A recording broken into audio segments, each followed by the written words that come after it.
di ujung jalan desa Karangwuni. Tepat sebelum hamparan sawah yang tak bertepi, berdirilah sebuah warung kecil beratap. Seng yang selalu tampak lembab meski kemarau panjang melanda. Orang-orang menyebutnya warung Bu Leli. Cat hijaunya mengelupas, papan namanya miring, dan lampu bohlam kuning yang menggantung di depan. Pintu selalu berkedip pelan seperti menahan napas.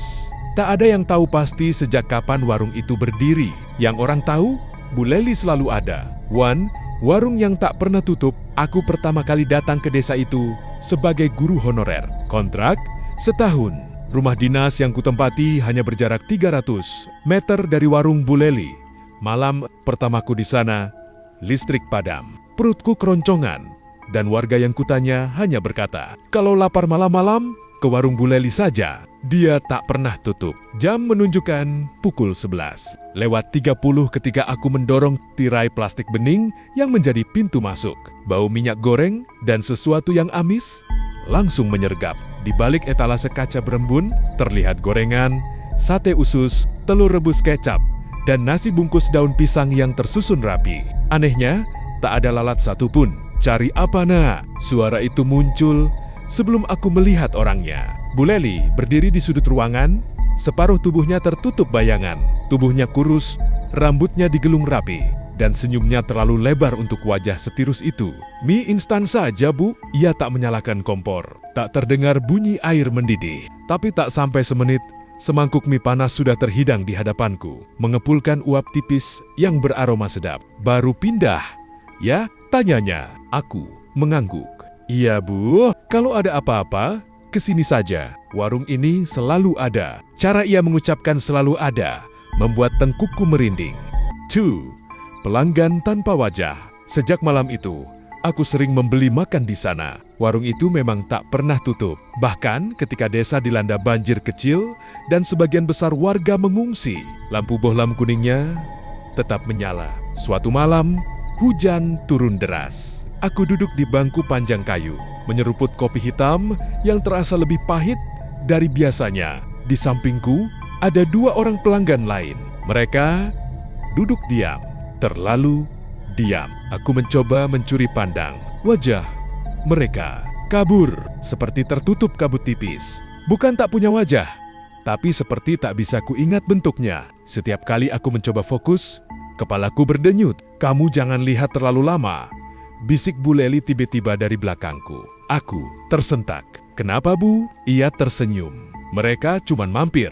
Mampir dari mana? Dari tempat yang jauh. Hujan makin deras. Ketika petir menyambar dan ruangan sekejap terang, bangku di sampingku kosong. Padahal kopi di meja mereka masih mengepul. Sri, cerita dari Pak RT, rasa penasaranku memuncak. Keesokan harinya, aku memberanikan diri bertanya pada Pak RT. Pak, warung Bu Leli itu sebenarnya... Pak RT langsung memotong. Kamu sudah ke sana malam-malam? Aku mengangguk. Wajahnya mengeras. Dengar nak, Bu Leli itu sudah meninggal. Dadaku terasa kosong. Meninggal, tapi saya tiap malam beli makan di sana. Pak RT menatapku lama, seolah menimbang apakah aku bercanda. Warung itu terbakar 5 tahun lalu. Suaminya terjebak di dalam. Katanya, Bu Leli yang sengaja mengunci pintu karena cemburu. Setelah itu, dia menghilang. Ada yang bilang dia bunuh diri. Ada yang bilang terbakar bersama warungnya. Tapi warungnya masih ada, Pak. Pak RT hanya menghela napas. Tidak semua orang bisa melihatnya. 4. Malam ketika aku tak bisa pulang. Malam itu, aku memutuskan untuk memastikan. Jam 12 tepat, aku berdiri di depan warung. Lampunya tetap menyala. Aku masuk. Warung terasa lebih dingin dari biasanya. Tak ada pelanggan lain. Datang lagi, nak, kata Bu Leli lembut. Bu, orang-orang bilang ibu sudah meninggal. Ia tertawa pelan. Tawa yang terdengar seperti sendok menggores piring. Kalau saya sudah mati, siapa yang masakan kamu mie setiap malam? Aku terdiam. Apa kamu pernah merasa sakit setelah makan di sini? Tanyanya. Aku menggeleng. Nah, berarti saya masih ada. Tiba-tiba, bau hangus menyengat hidungku. Dinding warung perlahan menghitam, cat mengelupas, berubah jadi arang. Suhu ruangan naik drastis. Aku hanya ingin warung ini tetap hidup. Suara Bu Leli berubah berat. Selama masih ada yang makan di sini, aku tidak akan pergi. Api muncul dari sadit-sadit ruangan, tapi tak terasa panas di kulitku. Aku mencoba berlari ke pintu namun tirai plastik itu hilang. Yang ada hanya dinding gosong. Temani ibu. Ya, bisiknya tepat di telingaku. Tangannya menyentuh pergelangan. Tanganku dingin. Bukan dingin biasa dingin, seperti tangan yang sudah lama tak dialiri darah. 5. Pagi yang aneh. Aku terbangun di depan rumah dinas, tergeletak di tanah dengan pakaian berbau asap. Warga mengerubungiku. Kamu ditemukan di bekas puing warung itu, kata Pak RT. Sejak 5 tahun lalu, tempat itu cuma reruntuhan. Aku menoleh ke arah yang mereka maksud. Di sana memang hanya ada puing hitam dan rumput liar. Tak ada bangunan utuh, tak ada lampu kuning. Tapi di tanganku masih ada kantong plastik berisi nasi bungkus daun pisang hangat. 6.